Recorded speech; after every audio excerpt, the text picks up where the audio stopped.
دەمباش پند واتە ئەزێ ژوێ پرتوکاخوا چەند پەندا بخوێنم.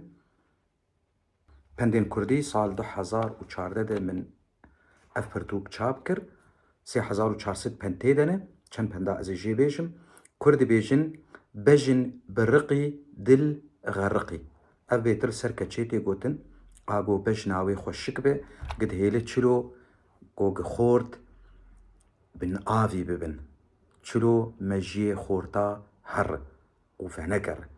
Ya din Kurd dibêjin bejin zêre dil wek jehre. Ev ser her du ya jî tê gotin. Çi jin çi mêr ya bêtir ser jina tê gotin. Bejna wê pir xweşik e, bedew e, nazik e, lê dilê wê jehrê dibarîne. Yani nava wê, hindirê wê ne xweşik e mîna bejna wê ya zêrîn. Ya din Kurd dibêjin berê darê, darê dixemilîne. Rast e, mêwel darê dikevin, ew dar tê xemilandin xweşik dibe.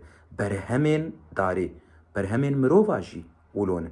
Mirov xwedî berhem be, ew berhemên wî çi zarokê wî baş bin, çi jiyana xwe de tiştî qenc û baş dike, ewana jî dibin berhem. Ew tiştana mirov dixemilînin û mirov xweşik dikin. Ya din dibê çi, dibê beza hespê namûsa siwaran e.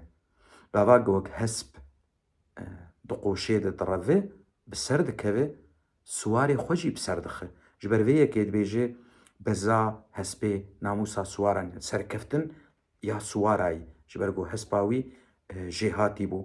Ya din Kurd dibêjin bihna pez tê mala diz. Ê diz timî çavî wî li wî tiştê got wê bidize. Çavî wî li bezê got wê bidize. Bala wî dikişîne. Ji ber vî hawî bihin dirê. Çîrok naxa bihinê got ê diz bihin bêtir dirê ji mirovên din. Na. Ji ber got ew berat û vî hawî de veya karin bêjin got mirov bala wî li ser çi be bêtir wan tiştana li ser wî tiştî naz dike û dikare bêje dibe karsaz di wî hawî de. Ez karim bêjim ev pendana wilo bes in. Spas ji we re ta xelekek din.